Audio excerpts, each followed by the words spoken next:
नमस्कार दोस्तों। आज मैं एक कहानी कहना चाहती हूँ जिसमें दायित्व का अभाव और काम न करने की इच्छा और साथ ही बहाना देना है कि मैं तो नहीं कर सकती, मुझसे तो यह नहीं होगा। तो यह कहानी बहुत पुराने एक बाबा थे हमारे गांव में। उस समय बचपन बीता था हमारा, बहुत छोटी अवस्था में 5-7 वर्ष की अवस्था में मैंने यह कहानी सुनी थी और मुझे आज भी याद है। इसलिए मैं चाहती हूँ कि इस कहानी को मैं अमर कर दूँ और उनकी कही हुई बात को कहीं खोने ना दूँ। तो यह ऐसी कहानी है कि एक राजा थे और उनकी रानी थी। तो राजा को एक दिन चटनी खाने का मन हुआ और उन्होंने रानी से कहा कि आज मुझे सिलबट्टे पर पीसी हुई चटनी खाने का मन हो रहा है, क्या तुम बना सकती हो? तो बना दो, मुझे बहुत ही इच्छा हो रही है। तो रानी ने सोचा कि इतने दास दासियां हैं, मुझे बनाने की क्या ज़रूरत है, और वो भी सिलबट्टे पर पीसने के लिए तो हैं ही दास दासियां, काम करने वाली थी बहुत।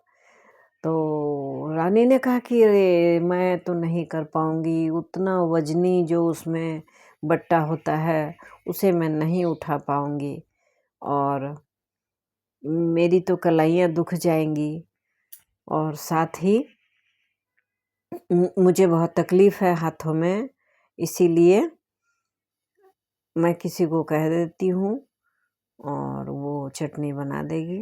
राजा ने फिर कुछ नहीं कहा। वो जानते थे कि आसान काम नहीं था रानी के लिए। और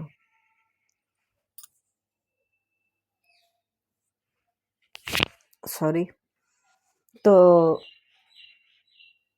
फिर चटनी आ गई उनके पास और उन्होंने खा लिया, अच्छा ही लगा।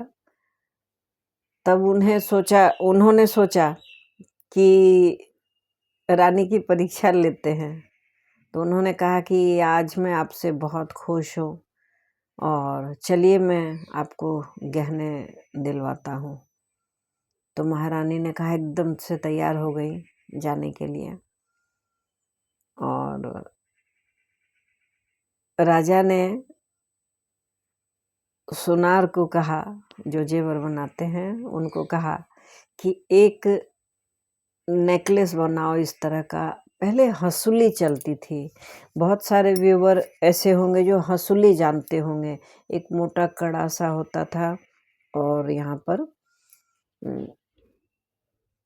पीछे फंसा रहता था और बिल्कुल सिर्फ गले तक लगाया जाता था उसको। वो कितना भी वजनी हो, महिलाएं पहन लेती हैं उसको। तो राजा ने कहा कि वो जो हंसुली बनाएंगे वो बिल्कुल पतला होगा और उसके अंदर में एक आप बट्टा रख देना। बट्टा वही सिलबट्टे वाला बट्टा। तो सुनार को भी बड़ा आश्चर्य हुआ, लेकिन राजा की आज्ञा थी, माननी थी। उसके बाद राजा ने ऑर्डर दे दिया था और चले आए थे घर।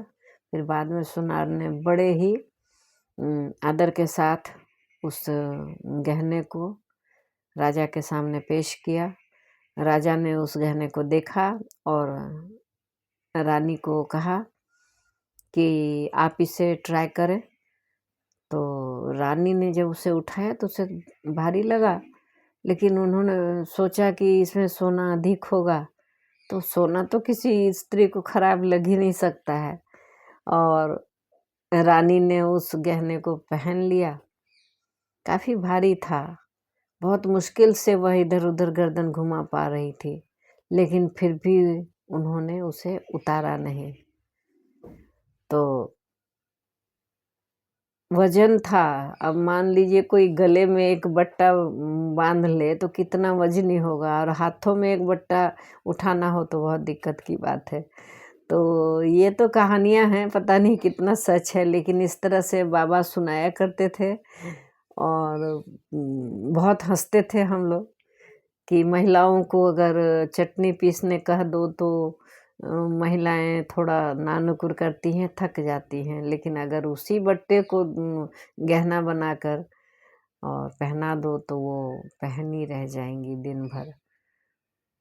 चलिए, मजाक ही था और किसी की आलोचना नहीं है, लेकिन बाबा ने सुनाई थी इसलिए मुझे याद आया तो मैंने सुना दी। अच्छा लगे तो लाइक कर दीजिएगा और क्या ऐसा सही है कमेंट करके ज़रूर बताइएगा। Thanks for watching.